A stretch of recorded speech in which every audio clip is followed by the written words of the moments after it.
We're now joined by Kierra Johnson Graham. And Kierra, this is becoming like a normal thing. We've seen you quite a bit the last week or so. You keep having big box scores, and we get to talk to you on the radio, and that's kind of fun.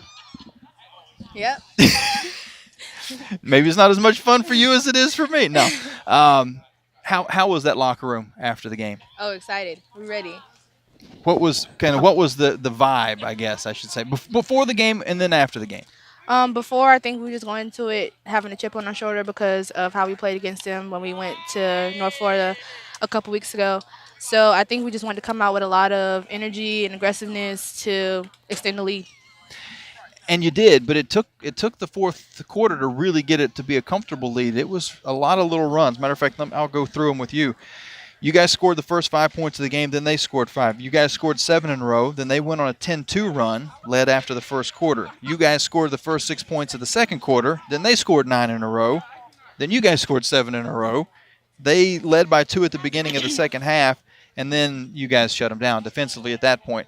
Over the course of the next somewhere around 12 minutes of the game, you guys scored 30, they scored 8, and the game was pretty much over at that point. What was going well defensively for you in the third quarter? I think defensively we matched up well. We understood the tendencies of other players through our scout. We studied our scout for the past 3 days intensively. I think what really helped us was our offensive rebounds and all of our second, third, and fourth chances. T came in and was just explosive on her offensive rebounds and her steal that was over there in the corner. It was a lot of energy. You talked about scouting report and getting ready for the game. Some of the fans might not really know what goes into all that, but this is something that there's usually one coach. Now, maybe tournament time they work on it a little bit more in team, but usually one coach works on a specific scout. They prepare a lot of film. They prepare a lot as far as paperwork for you guys to look at, stats and so forth. Kind of go through it, not necessarily specifically for North Florida, but just in general. What do you guys do in preparation for a game? We go to film. We watch their offenses, whether it's man or zone. We watch personnel clips and like different players, what they like to do, their shots. We watch their defense. We watch their transition because North Florida is a very good transition team. Um, and we just go through post and guards. We split. So we're about for about 3 days. And coach was saying beforehand that you guys changed up your offensive rebounding philosophy just a little bit in this game to be able to have two girls back because they do transition so well, but you still Right. were able to get a pretty good rebounding edge. So it worked out that that whoever was on the glass was still getting the rebounds. Is that more just about positioning than it is the mass numbers having four people crashing? I think so. Yeah. Last game, we learned from our mistakes when all five of us were crashing.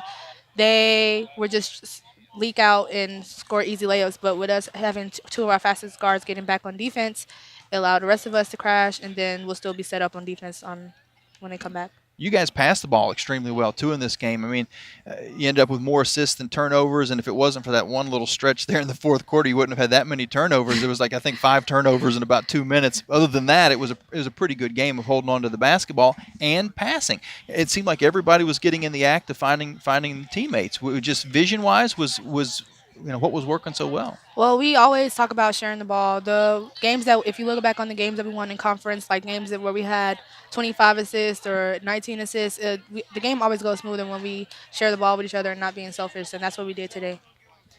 Well, each of you young ladies have had different ways of contributing throughout the year. And sometimes it's not necessarily shooting the ball well. Like, for example, today, Bridget was 2 of 10 from the field, and you could see she was a little bit frustrated, but she ended up finishing with 4 assists and 3 steals. You look further down, and Rhea, she had 10 points, but she had 5 assists. You go further down the lineup, KK, a little bit of foul trouble. Shots weren't falling in for her either, but she finishes up with 6 big rebounds in the game, including 4 offensive rebounds. So when the shot's not going for you in particular, and then you see this with your other teammates, what kind of encouragement is going on in those huddles as far as keeping everybody in the game, as far as being able to do the other things right? Well, in the timeouts, if you're not making shots, if you're not making jump shots, drive. You gotta. If you're not making shots inside, pass the ball. Look for someone that's open because North Florida was kind of doubling on the post anyway. Um, I think that when we go to the huddles and timeouts, we always encourage each other. We tell them to never stop shooting the ball. Like, don't put your head down at all because it's a long game. Now you got Florida Gulf Coast. You get another trip down to for spring break. You go to how do you get that out of your head? You're going to Florida for spring break, but it's a business trip. Yep, it's all business. We can celebrate and relax afterwards. Florida Gulf Coast, first game, not a pretty game, not one you want to remember. Second Nope. game was a battle. It was physical, it was ugly, and you almost got the win, but they ended up getting the 1 point victory. How do you make sure this game goes on the right side? I think we have to start off aggressive, and we just have to play our game, not let them speed us up, and just like we did with North Florida, understand personnel and go through film and just be locked in the whole time. They're going to have a big crowd. It's probably going to be loud. How do you play through that? We just have to listen to our coaches, understand. We have our bench to talk to us too. We just have to stay focused. Do you guys ever do anything like play loud music during practice or something to kind of simulate We what? do. Do you? Okay. All right. What song? We just go through a Pandora list or a Spotify or something. I don't even know. It's just loud Gotcha. music. Just loud. That's all that matters. It doesn't really matter what you're playing, as long as it's not jazz or Yeah. classical or something like that. You know, put a little bit of a beat to it, a little bit of bass, and that kind of replicates what's going on down there. But well, congratulations on another great game for you and a big team win. And you're playing for a championship on Sunday. We'll see you down there. Thanks. That was Kierra Johnson Graham, Lady Flames with the win.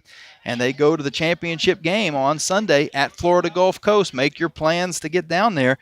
Lady Flames have at least one more game left this season, and now they're guaranteed of no worse than a 500 record. They're 16-15 on the year right now, but they're hoping to win the championship and go back to the NCAA tournament for what would be the 18th time in the history of this program and the first time in the ASUN.